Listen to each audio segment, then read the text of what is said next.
I bow to all the seekers of truth. But before we come to right conclusion about our seeking,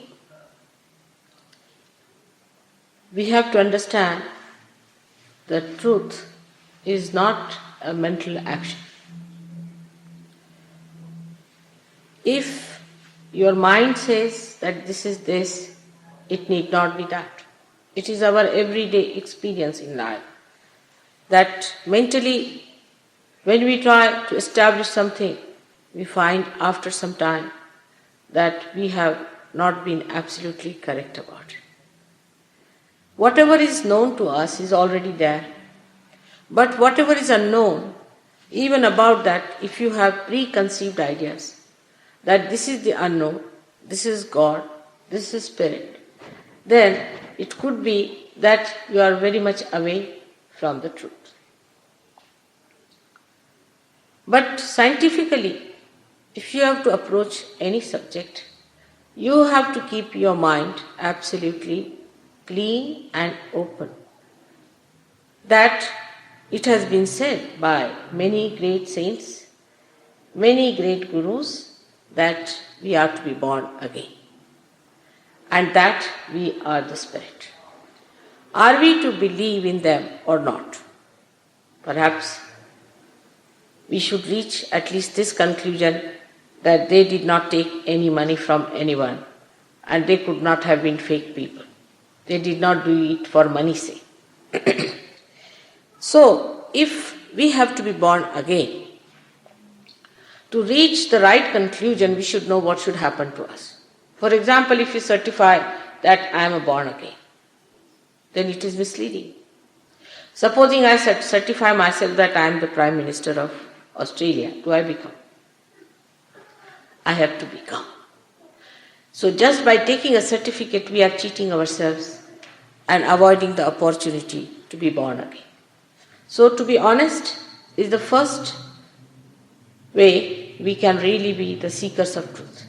If you are not honest and if you have preconceived ideas and want to stick to it, then I would say it is rather difficult. But logically we should come to a point where we should understand that what should happen when we receive the truth. In our evolutionary process, what has happened to us? Actually, our awareness has been enlightened in new dimensions as we grew up in our evolution. An animal does not understand filth and dirt. You can take a horse through any dirty lane, but a human being is very sensitive. He has to close his nose, or sometimes he even refuses to go through that. So in our awareness, something has to happen. And that is not some sort of an abnormal thing. Like some people, I was told, have written books that you have to become mad to be evolved. I mean, in what evolutionary stage did it happen? Did the fishes become mad to become the higher animals? When did it happen that you had to become mad to evolve? It's a wrong idea that people give because they can only make you mad, nothing else. And you like it because one way they pamper your ego by saying that you can pay for them, and secondly, they also give you a feeling that you are something different. To be something different is not to be evolved. We have so many mad people in this world. We have so many epileptic people. We have so many people who jump all over the places. There's nothing great about it. Whatever you can do easily is to jump or to shout or to scream or to misbehave. All these things are very easy for human beings to do. But if something has to happen from the divine, and if it is a living process, then something should happen within us which is not in our reach, which is something that is beyond the human reach. That has to be the divine thing. So we must understand that in our seeking, what we have to seek is a higher dimension to our awareness. In that dimension, you have to become something. Like you have become a human being. You are no more a monkey, you are a human being now. In the same way, you have to become something. In Sanskrit language, a Brahmin, a person who is a realized soul, the one who knows the Brahma, the all-pervading power, is called as Bijaha, means born again. And also, a bird is called as Bijaha. A bird is first born as an egg, and then it is born as a bird. There's complete transformation. You don't have to certify a bird that it is no more an egg. It just becomes. You see it through that it becomes. So those who are honest and those who are really seeking must know that you have to become something. It's not just that you become mad or you become like some sort of a funny, freaky fellow, but you become really something that is in your awareness. Now if you have to go to science, we'll find out that Jung, who was a realized soul, who got realization much later, and then he defied Freud, has clearly said that if a human being evolves, he'll have to become collectively conscious. His consciousness becomes collectively aware, meaning that you should feel others within yourself on your fingertips. Muhammad Sahib has said, at the time of resurrection, your hands will speak. Your hands have to speak. Now, the hands have no tongues to speak, so what happens? It is accepted in the medical science that the sympathetic nervous system is expressed in your 7 centers on your fingers, but they don't know which are where and how it is. They cannot decode it, and they are honest about it. But they say there is some sympathetic connection with the fingertips. So in your awareness, it has to happen, by which you have to be more alert, more normal, more dynamic, more beautiful, more loving, more understanding. So something has to happen to your central nervous system. It must be apparent that you are feeling something more in your central nervous system. Now, what people are enamored is that if they see some people dancing madly, they feel enamored. It's a sign that you have not been able to understand. We have seen Christ, we have seen Buddha, Mahavira, Kabira, Nanaka, we had Lao Tse, and so many others. Did they behave like this? Did they become mad? We have got Moses. Did he become mad any time? Was he mad any time, behaving like a mad person? All these new theories have started, I think, 50 years back, or about 60 years back, that people believe in these new theories and they have forgotten all the traditional things that have come to us, our heritage. And we depend more on these nonsensical things, which has no moorings at all. Because the people who are supposed to be the founders of all the religions have never behaved like this. And why this new type of thing that has started, that people are behaving in this manner and accepting it to be a very normal thing. So all the seekers must know that you have to become the spirit. Means you must feel your own powers. It is not that you feel the powers of another person. Now he is a person who brings out some diamonds for you. So what? Logically you reach a conclusion. Do you want diamonds or do you want your spirit? You can buy them in the market. Why do you need a guru to do that kind of a job? There must be some jugglery. All kinds of these spiritual juggleries are on. And when I came here from Perth onward, Melbourne, Adelaide, and here, everywhere, all the people of the media have been asking me that why these gurus have come from India and they have ruined us like this. They have so many Rolls Royces and they have this and that. I said, thank God, now at least you are realizing. But I went to America and told them long time back that these people are going to come and be careful about that. Has been already told about. But people did not want to follow it. They thought that it is better that you accept a guru live with him, and that when he goes to heaven, means hell actually, you will be there.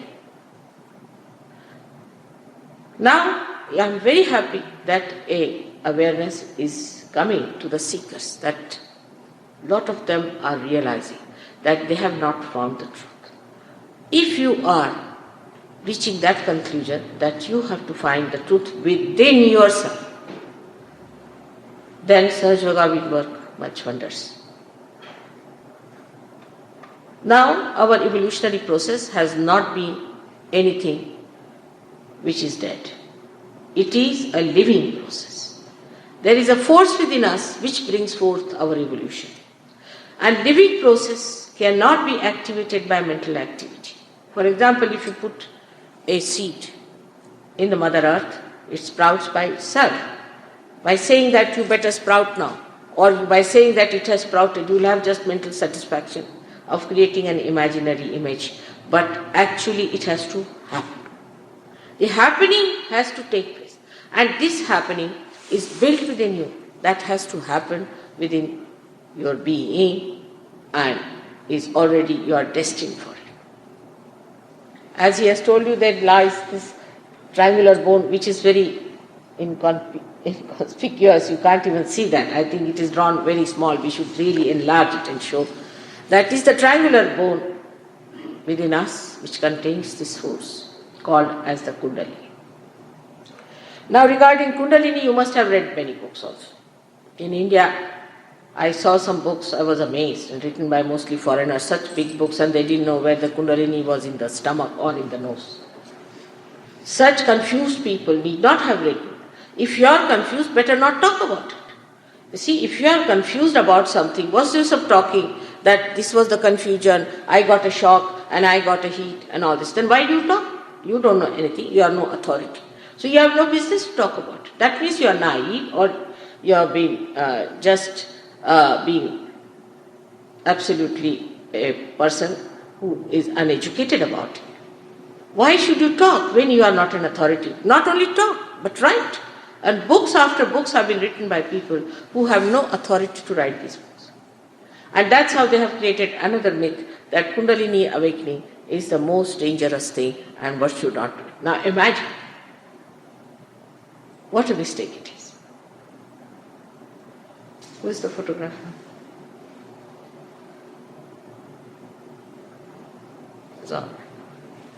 So what is the advantage in this kind of spreading news that Kundalini awakening, which is the epitome of your evolution, which is what human beings have to achieve in their life. That's the aim of their life, to be the spirit. And Kundalini is the only way it happens. So why should people talk like this and say it is dangerous to have the Kundalini awakened? Because, why they are doing it? Because they are under some anti-God activity. Because they are not with God. There's some sort of a sinister, satanic force which is telling these things to people that you should not have your Kundalini awakened. Imagine, it is like saying that you should not enter into the kingdom of God. If that is the only way, if you have to enter into the kingdom of God, why should you frighten people about it? There's nothing frightening about Kundalini awakening, I can assure you. I've had, as you know, I've been working for years together, and so many people have got realization. En masse. And nobody has got any problems like that. Sometimes, of course, you feel little heat in the body sometimes. You do feel little heat in the body. Sometimes you feel a little shaking in the body. If there is a problem in the body, if your nerves are tense and anything, the Kundalini, when she rises, she little bit shakes you, but it settles down. It settles you down completely and you feel absolutely blissful and peaceful. No problem is created, I have seen so far, which can be called anywhere near danger.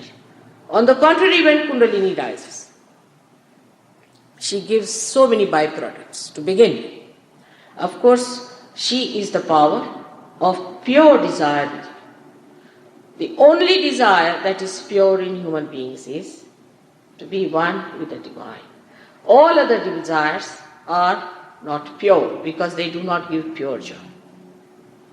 You think of anything, you want to say, have a car, all right. You work for it, try your level best to achieve that. Then you had the car, then you want to have something else. If that was your pure desire, it would have given you complete joy and satisfaction. It is not so. So matter is making you just run from one to another, but doesn't give you joy. So the pure desire in a human being is this great desire to be one with the divine. If you do not accept it today, you will come to one. You will have to take it. Because nothing is going to satisfy you unless and until you receive the truth. You become one with the divine. I've seen people deny it for the time being. I am not ready. That's another style. I am not ready. And all sorts of things people say. But I say, let me decide. Why are you worrying? Let me decide.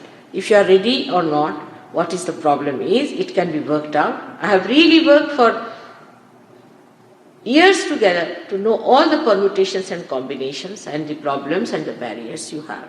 And it is not going to take any time for you. It's very simple. It's a living process. It is not going to trouble you. Why should you have fright about it? So this is one side of Kundalini awakening. The other side is where people think that it can be done by themselves. It cannot be done by yourself. Somebody has to do it for you, and then once you get it, you can do it for others. Now, for example, a candle which is enlightened can only enlighten another candle. By itself, a candle cannot enlighten. But for that, you have to have a real person, a person who knows everything about the Kundalini, one who can awaken your Kundalini, and not a person who is already shocked by Kundalini or who just talks about Kundalini or he makes people jump all over the places. There was a guru in India who used to give Kundalini awakening, and where this Dr. Warren went first of all, and they all were jumping and saying ha ha hoo he, and he got such a fright seeing them, and he thought it's a lunatic asylum, and he ran away from that place and came to me and he said, Mother, don't give me awakening because I'm frightened of it. I said, that's not awakening. That's not. That is hypnosis, a kind of a hypnosis. And that hypnosis will create such problems. That's not Kundalini. She is your mother. And she's waiting for days together. For ages together, many lives, she has waited for this great opportunity to give you your second birth. But so far you have not allowed her to do her work because mentally you are equipped with all books in your head or all gurus in your head or all kinds of ideas in your head, and she, poor thing, is waiting for that to manifest your second birth. And that is a big problem, how to make people understand that by mental activity you cannot raise the Kundalini. I may give you lectures after lectures, not necessary that your Kundalini will rise. But it will rise when I pay attention to it. And if you get your realization, you can also make it rise through your attention. That is called as through the power of Chitta Shakti. But you must have your Chitta Shakti enlightened. If you are not an enlightened person, you cannot do it. Can you do it by paying attention to somebody raising up the Kundalini? You can see the pulsation of the Kundalini in many people, those who have got problems in their centers like the second and the third center. You can see it very clearly what happens, and you can see it pulsating just like a heart, the bone pulsating like a heart. You'll be amazed to see that this bone, which looks such a stiff thing, is pulsating. You can even see the rising of the Kundalini with your naked eye. But if you have a stethoscope, you can hear the lap going up. This is called as anahata, means without percussion, the sound without percussion. And you can feel it on top of your head, also the same thing rising, which Kabira has said that on the Shunya Shikhara, means on the silent peak of your brain, you start first feeling the anahata, means the sound of lap, that you hear in your heart. You start feeling it here. And when it breaks, that area, the fontanelle bone area, which is called as talo, you just feel the cool breeze coming out of your head. Now this you cannot do. You can jump, dance, become mad, take drugs, take alcohols, grow your beard or cut it off or do anything that you want to do. But you cannot make a cool breeze come out of your head. And that is what is the proof that it is a living process that does this. Unless and until this happens to you, you try everything else, there's going to be a big problem. As I was telling today to the people from television, very sincerely asked, what's the problem with us, with India, with Australians, when you say they are naive? I said they are naive because they don't know what to seek. That's one point is. They don't know what they should ask for, what should happen to them. And they are attacked by people who are here just to make money. It's money-making proposition. Imagine, people have made millions and millions of pounds through you people. It's such a multi-million big enterprise and is done on that level. And you people are enamored by these things because it appeals to your brain somehow or other, I don't know why, because it appeals to your ego perhaps. The lady asked me that if it is so simple, Mother, then why is it people don't take to simple things? Now see, today I came first of all here at 7 o'clock and they said there are very few people. So I went round and I came back. I said that's the trouble, they don't want anything simple. But whatever is living is so simple. You cannot explain it mentally. You put, as I said, a seed into the Mother Earth, how it sprouts, how a flower becomes a fruit. All these things you cannot explain mentally. It's a living process done by the all-pervading power, which is the love of God. And that activates and works it out and actualizes, which you cannot by your mental process understand it, nor can you do it. You can't transform one flower into fruit. So this is what one has to understand, that it has to be a living process within us. And the living process is spontaneous. That's why we say Sahaja. Saha means with and Ja means born. It's born with you, it's spontaneous.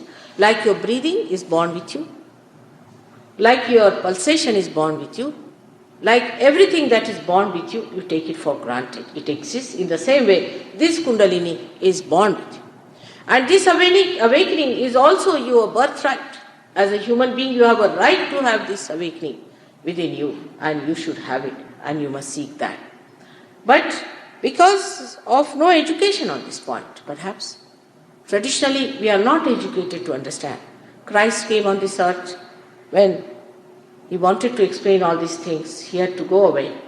And he lived only for 4 years to talk to people. In that 4 years, the way people behaved and the way they never accepted him, it was impossible to talk to you about Kundalini. But in the Bible it is written that I will appear before you like tongues. Even in all the Torahs it is written that I'll appear before you like flames of tongues. Now what are these flames? These are the chakras which are within us. When you see them, they look like that, the flames. You can see them clearly. But it is not the seeing that is important. It is being. People think that if you see the light, now you become the light. If you see the light, do you become the light? It's simple thing you can understand. You do not become a light if you see the light. You have to become the light. And when you become the light, what happens? That you act like a light. Your power acts like a light. When you are there, people can see how to walk. They know how to understand the difference between a carpet and a chair and a human being. The discrimination is there. When there is light, you discriminate and you start understanding that the truth is this and this is untruth. So when the Kundalini rises through your fontanelle bone area, the first blessing you get is of good health. That's the minimum that should happen, but it's a byproduct. But I don't want to emphasize more on good health because tomorrow we'll get all the hospitals dropping on my head. That's what I don't want. You have to be first the spirit, and you have to be the doctors, and you yourself can treat your body as well as the body of others. This is the minimum that should happen, that you become a healthy person. Now what does that? Within us lies a power which is evolutionary power in the center, and it is the power which we call as the power of Mahalakshmi, is the power by which we sustain our own character, by which we become human beings. From carbon, where it is 4 valencies, as human beings we develop 10 valencies. We become eligible for our ascent through this power to begin with, because this is the power that gives us balance. In the gross, it expresses itself as parasympathetic nervous system. Now, what is parasympathetic nervous system is that it gives a balance to your sympathetic nervous system. Now, sympathetic nervous system is the gross expression of the 2 other powers which are around us. One is the power of desire and another is the power of action. These sympathetic nervous systems come into play when we want to use them. For example, if you want to run fast. So, when you are running fast, these 2 powers come into power, that they give us the force to run fast. But what is the thing that brings it back to normal is the central power that brings it to the normal or gives it a balance. So, this balancing force is the one that is responsible for your ascent. If you are not yet balanced, the same force will first balance you. Because of imbalances, so many diseases are caused. There is no end to it. Apart from that, those people who go to extremes to the left and to the right also can develop horrible diseases. Those who go to the left side develop mostly the psychosomatic diseases like cancer, like all mellitus and all these incurable diseases. And imbalances, people develop, say, blood pressures and diabetes and all these problems of the organs of the stomach. And the people who are too much right-sided, who are too much speedy, who are thinking of the future all the time, they develop problems of the heart and also the problems of the physical side. Those who indulge into too much physical exercises and all that also develop the problems of the physical side. So it is all our doing that we get sick, mostly, or maybe of our parents. For example, somebody asked me that how is it, mother, that leukemia is caused in the people who, children also, they are born with it. I said the mother must be a very speedy woman. If the mother is speedy, hectic, her spleen is working in a hectic way, she sets in motion the same kind of a spleen the child should have. And if that happens, the child develops a kind of a spleen which is hectic and starts producing RBCs which are not rhythmic and not in proper shape. And these are vulnerable to cancer and things like leukemia. Because at this stage, something triggers it. And that triggering takes place because of the extreme behavior of a personality, which I'll explain to you tomorrow. But in any case, physically you feel fit, mentally you feel fit. Mentally, because your extreme behavior disappears. Mostly we take to habits. Any habit we take to is, the reason is because we get bored, I think, in life, or we are fed up, or we are very unhappy, or we are disturbed about something, or we are shocked. Under these circumstances, we take to it. But supposing the reverse happens, that you feel settled, you feel blissful, you feel happy, you feel cheerful, you feel on top of the world, naturally everything drops out. When you have got the highest, you don't want to indulge into all these things which are sensational for the time being, work out for a short period. But you start enjoying, that is what is eternal within you, flowing all the time. Stress and all that also disappears. Because supposing, I give an example always of a car which is about to finish its petrol. Everybody is in a stress, the car as well as the driver is worried that the petrol is going to finish. But supposing by some chance you are connected to the mains and all the time the energy is flowing into you, then you have no worry. You have no worry, and just to get over all these things. People have a very great, impetus, or we can say all the time, a kind of a coaxing from all sensational practices of the society. And this quite upset us all the time, the way we are all the time stimulated by these sensations. Now with the realization, what happens? The spirit doesn't take note of all these stimulus, nothing of the kind. It is not bothered about these things. It is just witnessing the whole play as a drama and a joke. And it doesn't take anything into record and doesn't react to it as the human beings do. And that's how the stress drops off. On the contrary, I have met some people who have been doing all kinds of things. Their hands were going like this and the feet were going like all sorts of contortions. And I said, why are you doing it? They said, we have been to a guru and he said, your stress is coming out. Now if the stress is coming out and if this is the state of the stress, when are you going to end this up? It is not possible. You must understand. You see what I feel when I talk about these things, people just leave me and go away because they get angry. But I'm for you. I'm for your good. I'm saying just understand that how can stress get out by this kind of a nonsensical thing happen to you? You are getting mad. This is not the way the stress has to get out. But you have to get over the stress. And that is a very simple thing to understand, that if you are standing in the water, the waves are coming to you, coming and going, and you're afraid of the waves. But supposing by any chance the state becomes that you become seated in a boat, somehow or other, you rise up to that point that you are in a boat. Then you enjoy the same waves from there and you don't mind any kind of thing. And this is the state one has to achieve. Unless and until you achieve that state, all your guru, all your money is of no value, nothing of the kind. But this should not upset you. Because many people also take a view that we have paid for it, so we better go through it. I mean, if you have paid for the poison, will you go through it? It's a simple thing like that. Because you have paid for it, better not go through it because it's dangerous. You must see what's happening to the people who are going to these gurus, or to these cults, or to these other things like clairvoyance and all that. What is happening to them? Are they transforming? Are they getting any of their powers? Have they become peaceful people? Have they finished their seeking? They think that they have done it. If not, then no use going to a place like that.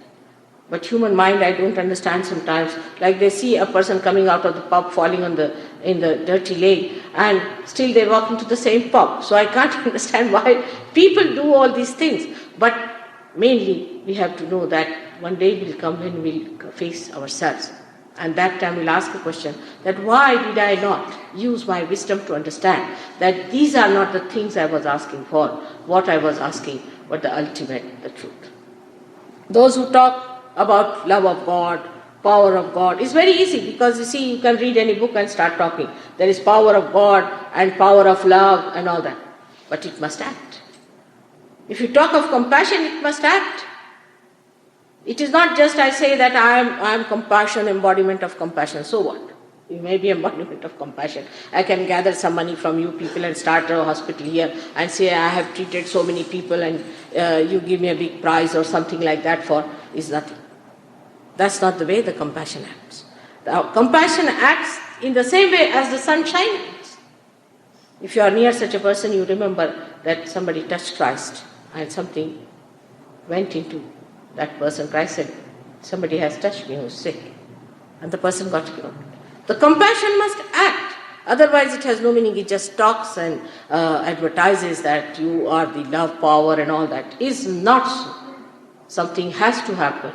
That is not also madness or any kind of a crackpot behavior, but by which you get your transformation.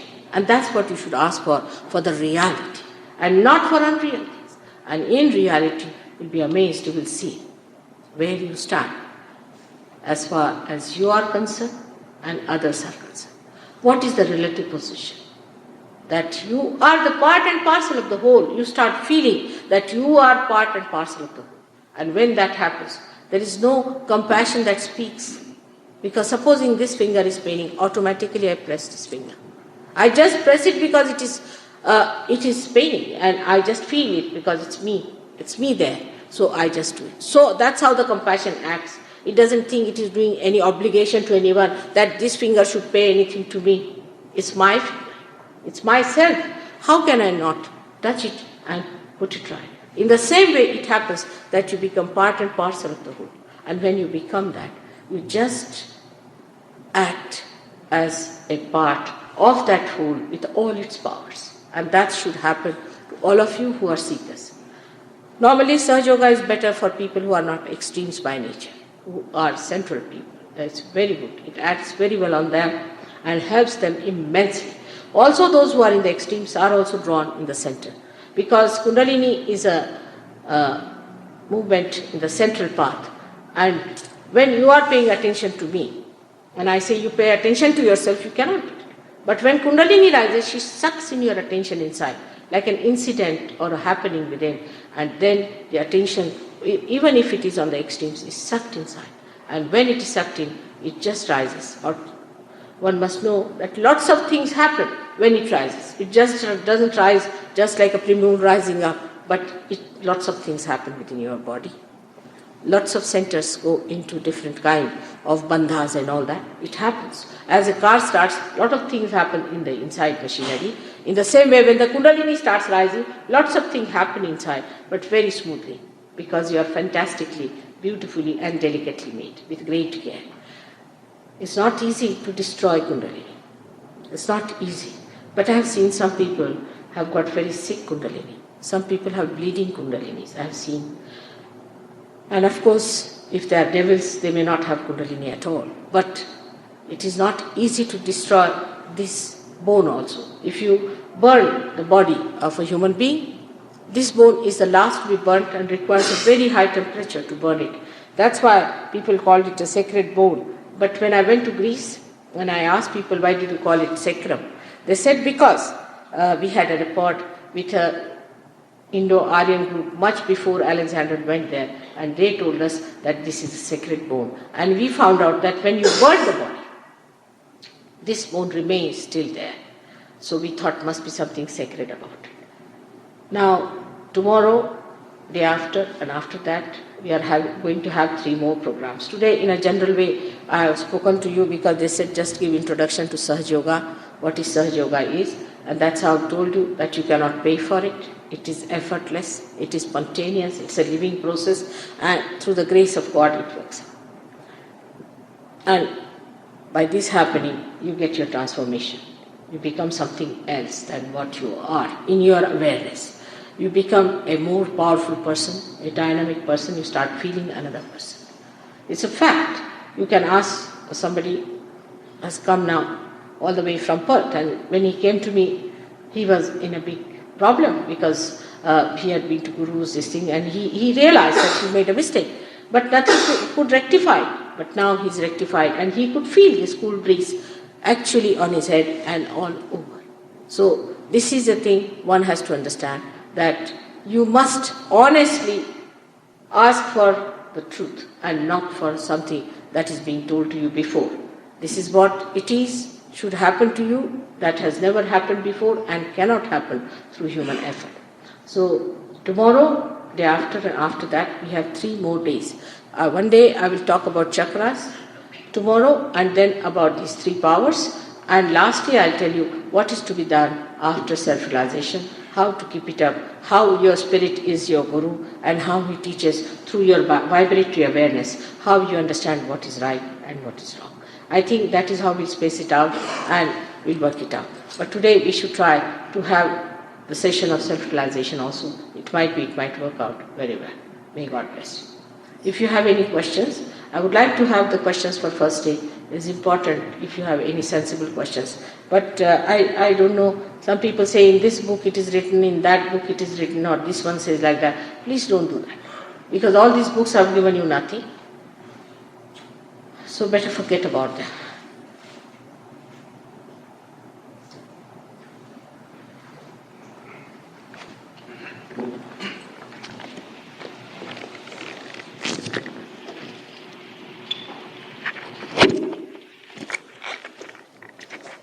Any questions? Yes.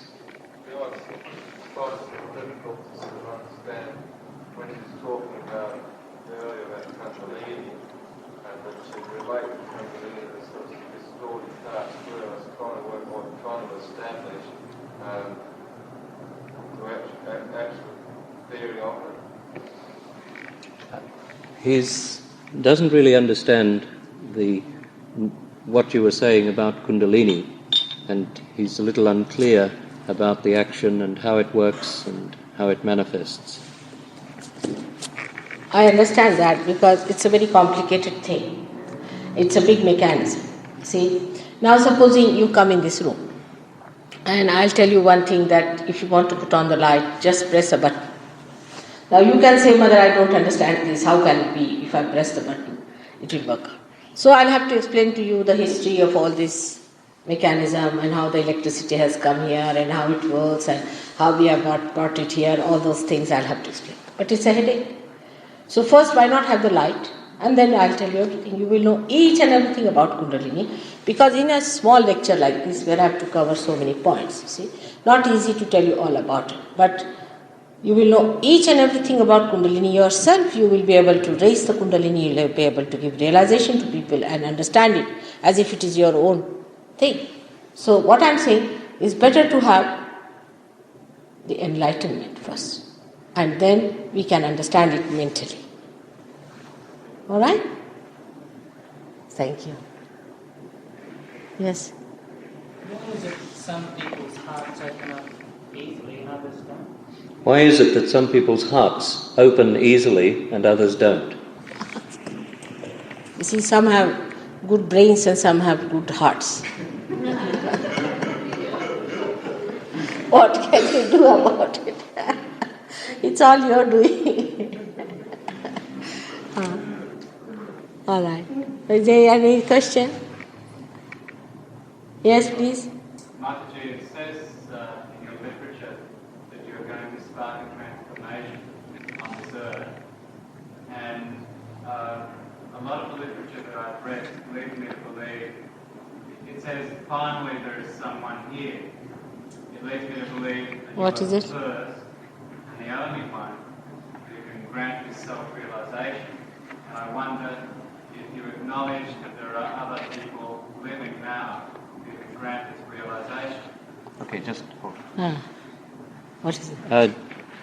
In the literature, it speaks of sparking a transformation and phrases like that. This implies that you can do the job. He's asking whether there are others who can do the job of achieving this result. Now, I must confess, I haven't met any who does MS. I haven't met. I wish I could meet someone, because I would like to retire now. I'm 60 years of age, so I better retire now, isn't it? But the trouble is, I haven't met anyone so far who can give Amas realization. Also, my disciples can give realization to people, but not Amas. They have to use my photograph or something. So, if you know of anyone, I'll be very happy to know someone. But I haven't met any. So, I don't claim I'm the only one. Could be many, but I haven't met anyone, I'm sorry to say. I'm thinking of people like Muktananda and Maharishi. You must go. That's the ashram he has been to, I was saying. That's the ashram he has been to. And also Maharishi. And Maharishi. We have patients from there, epilepsy. I'll show you. You meet them. There are epileptic patients who are coming to me. He has made 66,000 crores of rupees. Crores. It's in billions and billions of money. You must meet the people who are suffered from there. If you think so, it's all right. You can go to them, but then don't come back to me. That's the only thing, is because I know they end up with epilepsy, penniless, and all kinds of problems are there. Muktananda, recently I heard in Delhi that his 2 disciples are now fighting for the seat, and third lady has now got over. But there's a problem of diamonds worth 34 million rupees of diamonds. They are fighting among themselves.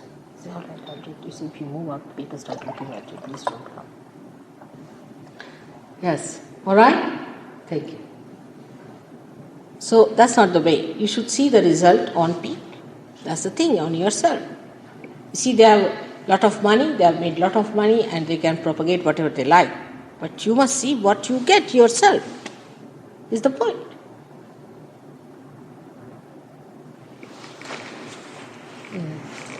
Mataji, I'm very grateful that you pointed out that the individual mind can't be trusted. On the other hand, the collective mind can be. I'd like to thank you for that. And by the way, I'm the gentleman that Mataji was referring to. I came from Perth, And on the 6 occasions I didn't feel the breeze at the top of my head. I really did distrust it. And I have also been to Krishnamurti and Galenka. And he's been to all of them. Not to mention psychiatrists in this country.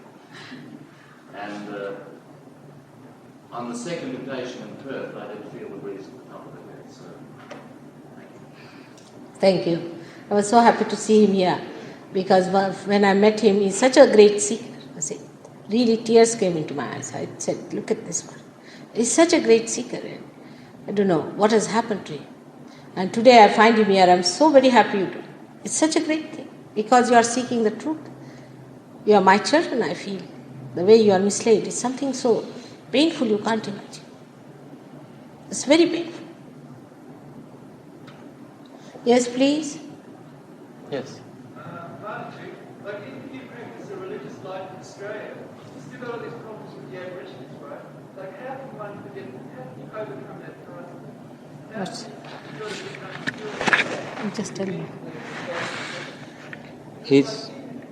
He's concerned about the Aboriginal problem, and No, they all can get realization very fast, much faster than you people can. I've given realization to some Aboriginal people because they're very simple people, They're extremely simple, good people, they get realization in no time. You just don't worry, I'm going to look after them very well. May God bless you. You are concerned about them. I'm very happy to know. Yes. shall we have it? Now, is there anyone else? Now, one thing is, you should not in any way feel diffident. That's one thing is very important. As I said that you are all children of God. As William Blake has said that men of God will become prophet, they will become prophets, and they will have powers to make other prophets. The time has come. That's what is the time. So don't feel diffident about anything. By no means. Nor you should feel guilty. That's a very big disease in the West, to feel guilty for nothing at all. God is great love. So please don't feel guilty. These two first conditions has to be there, that you are not to feel guilty, upset, be cheerful, that you have to enter into the kingdom of God. That's your right. As seekers of truth, you have greatest right than anybody else has. So please don't feel guilty, for whatever you have done is finished now. Now is not what you have done, but what you are going to be. So may God bless you. Let us have the session of self-realization, for which simple things you have to do is to take out your shoes. It's a very simple thing that one should take out one's shoes. It's good because the Mother Earth helps us a lot by taking out the shoes.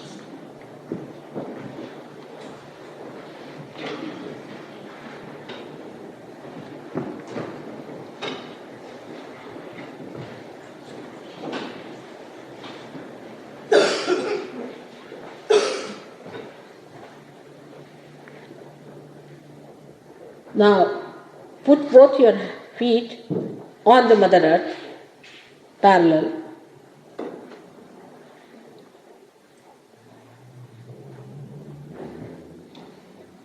And put both the hands towards me like this, or on your lap. Be comfortable. That's the main point, is you have to be comfortable. If there's anything tight on your waist or anything, please try to loosen it. Put your both the hands straight and close your eyes. Please close your eyes. You are not to open your eyes till I tell you, because when the Kundalini rises above this Agya Chakra, your eyes, if they are not closed, it will stop at that point.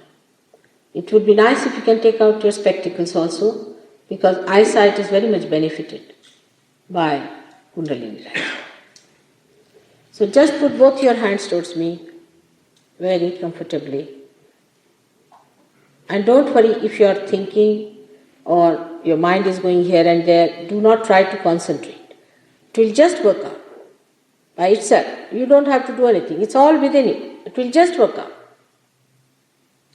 When I will tell you what is to be done when I find there's a problem in a particular chakra in the collective way, then I will tell you, and that's how you should follow. But just now, for the time being, just sit with both the hands on your lap, fingers towards me, and close your eyes, please. Have full faith in yourself, first of all, that you are the children of God, and that He is your Father who is waiting for you.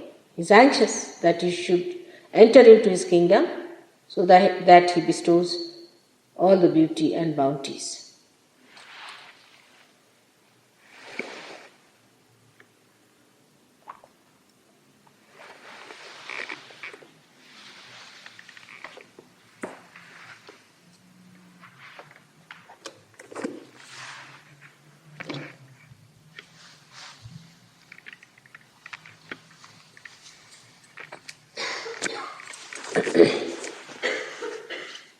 Now your right hand is the hand of action and left hand is the hand of your desire.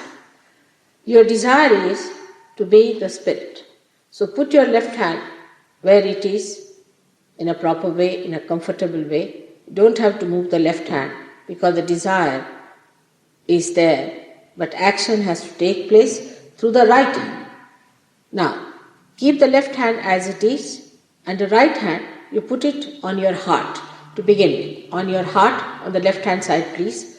And with a very humble feeling, ask the question, Mother, am I the spirit? Ask this question 3 times, please. Mother, am I the spirit?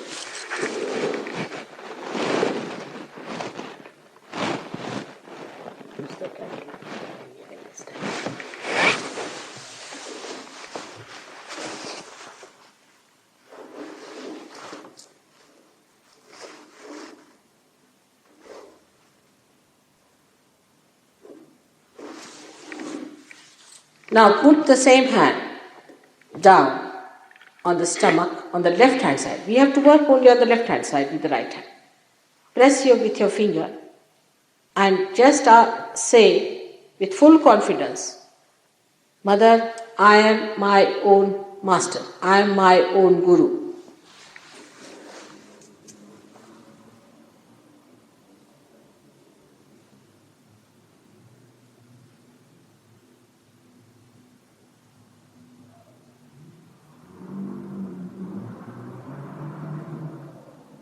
This is to awaken your own principle of Guru. If you have believed in all Gurus, forget it for the time being. First you become your own Guru, then you will know whether your Guru is true or not.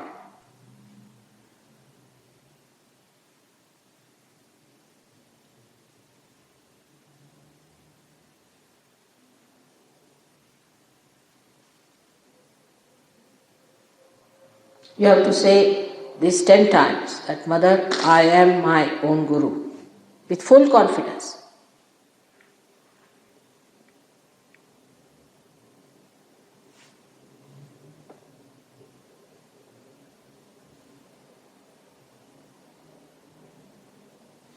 On the Kundalini itself.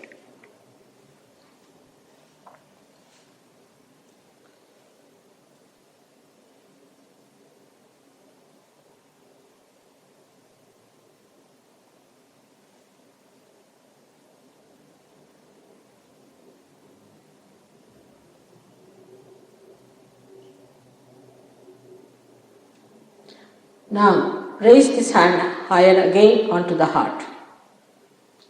Now, with full confidence and humility, you have to say 12 times, Mother, I am the Spirit. Why these times I am saying? Because of the different plexuses, the number of plexuses you have on the centers. 12 times, please say, Mother, I am the Spirit.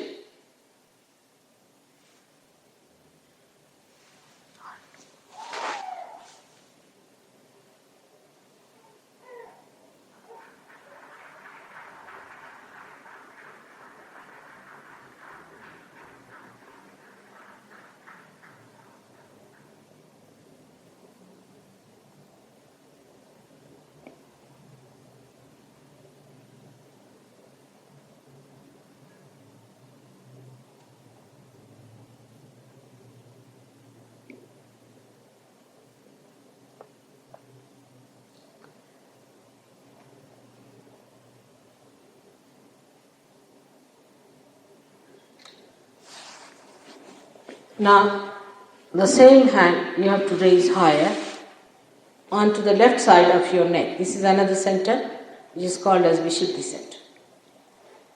Here you have to say, Mother, I am not guilty.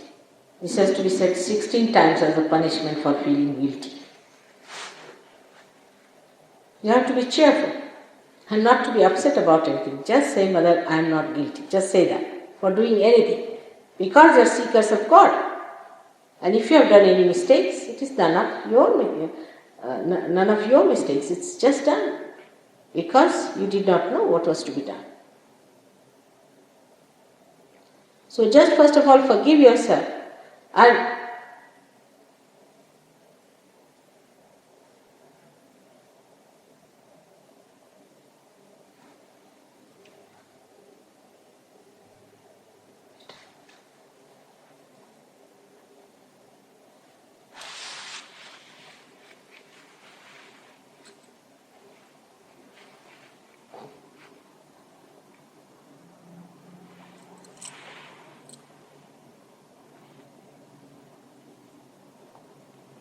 now put the same hand on your forehead across. On your forehead across.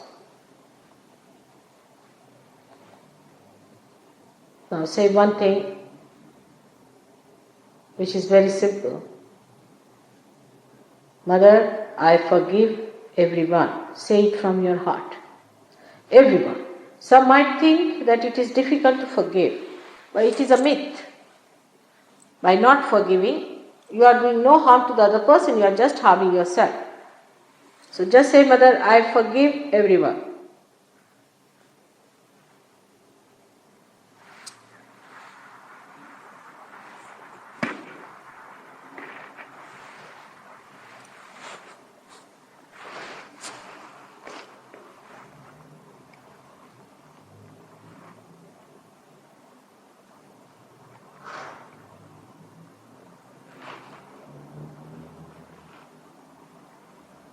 Unless and until you forgive others, why should God forgive you?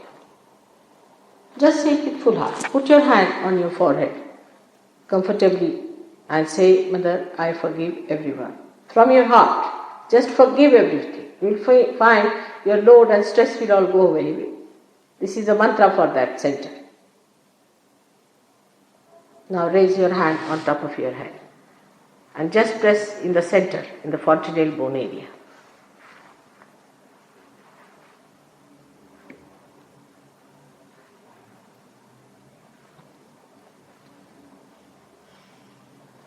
At this point, I cannot go further. You have to give me a consent.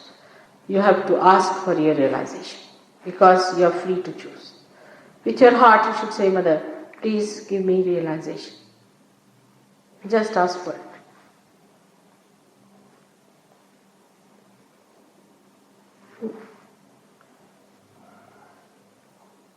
Seven times and slowly raise your hand and see if there's a breeze, cool breeze coming in. First you might feel the heat coming out.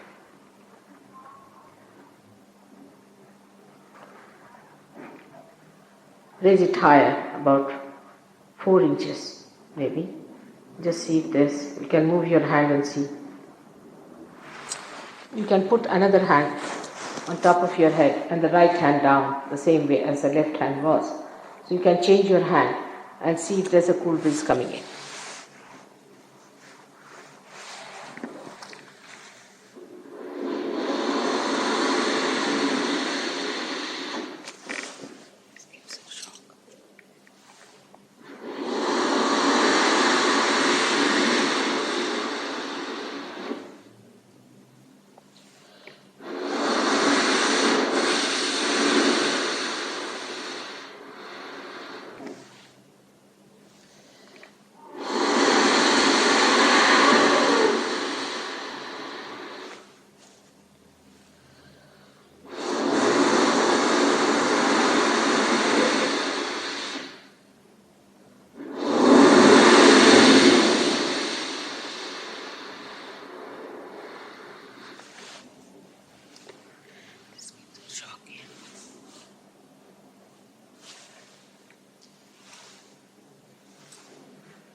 Just try to see if there's a cool breeze.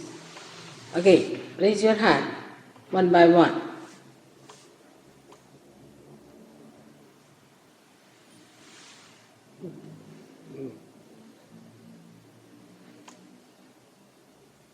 Good. Those who are feeling, please raise your hands. Great. So many of you. Now you can open your eyes and raise your hands, both the hands like this, let's see. And ask a question, Mother, is this the Brahma Shakti? Is this the power of God that is all pervading love? Is this the breeze of the Holy Ghost? Ask a question.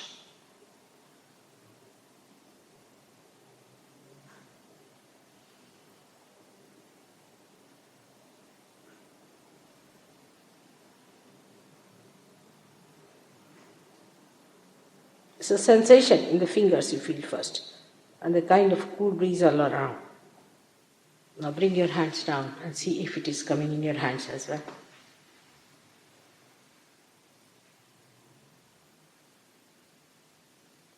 You feel very peaceful, extremely peaceful. Better.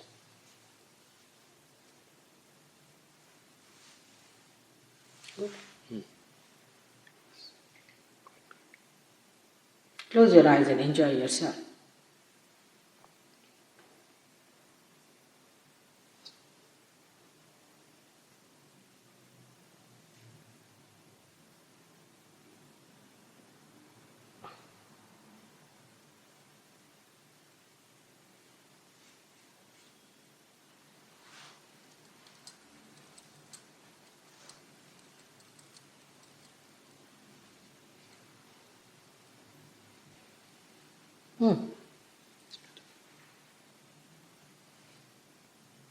Now I will teach you how to raise your own Kundalini, if you can open your eyes.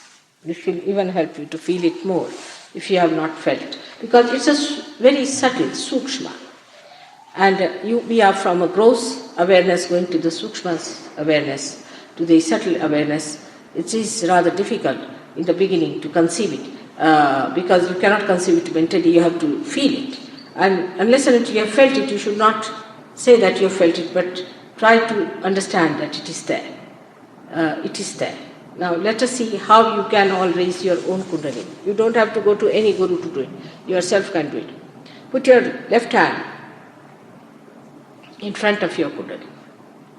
Just while you are sitting, just in front, little further. Because you have to move the other hand like this. You have to move the other hand, which is the power of action, up, front, below, backwards. Up, front, below, backwards. Like that you have to move. So you have to start raising it.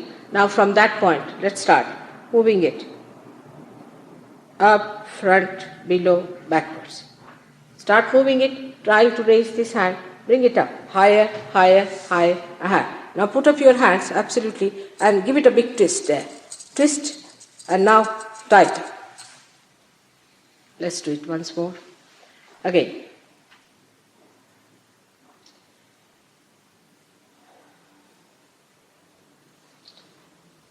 You have to do it 3 times for 3 powers. Now again try. If you don't try it and if you fail, then you should not blame me for that.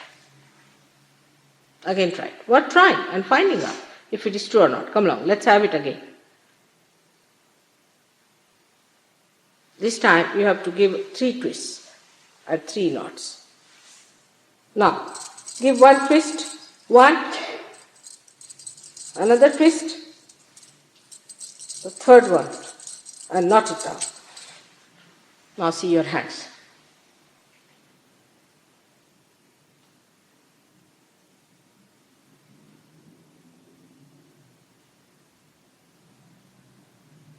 Working out?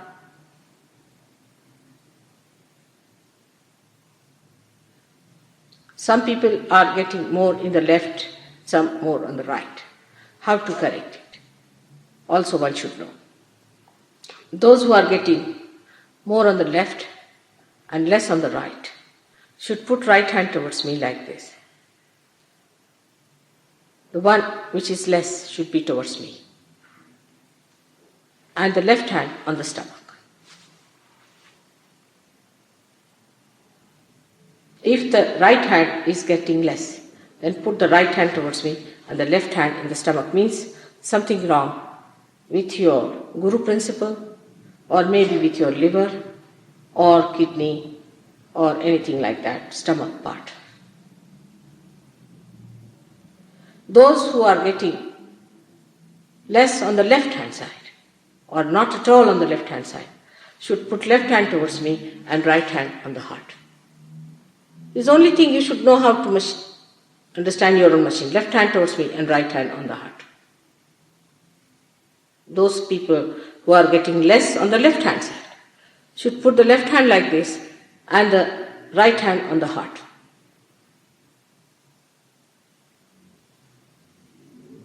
So many are still feeling guilty. Please don't feel guilty. Still feeling guilty, I can catch on the left Vishuddhi means feeling guilty. For nothing at all. Why are you feeling guilty for anything? We have to talk about the present and not about the past. Because past doesn't exist. Better.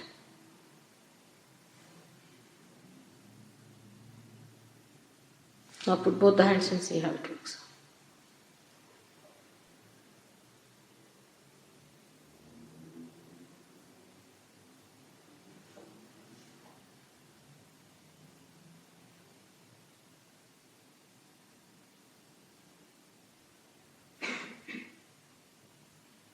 Watch me without thinking.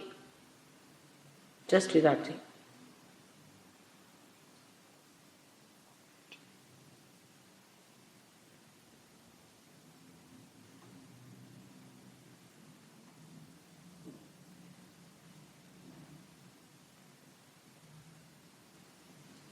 Feeling it. All those who are feeling cool breeze in the hand or in the head, raise your hands please, okay? You all didn't feel at all anyway? None of you? All right. It's good, lots of people have felt it. Say it again. Say again, they got confused. Yes, those who have felt the cool breeze in the hand or on the head, please raise your hands.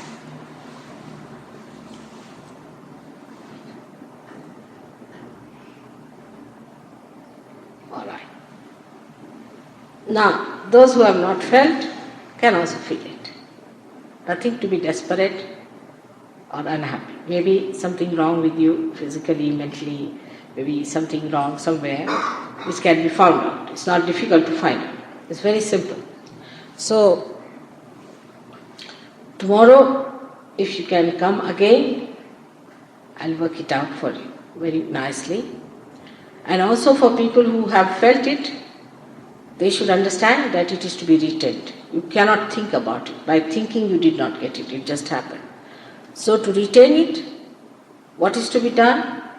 You can take from them the books. Those who have got it can take the books from them and can work it out tonight. But don't read the book, otherwise you will again start thinking. It's better not to read much about things, and as long as you do not think about it. Just give peace to your head, which has been thinking all the while. So allow it to rest for a while.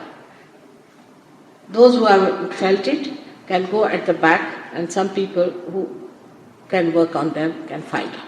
Tomorrow I'll personally see you, each one of you, and we'll work it out in a better way. You have to establish it fully. Tomorrow I'll come down and see all of you one by one. May God bless you.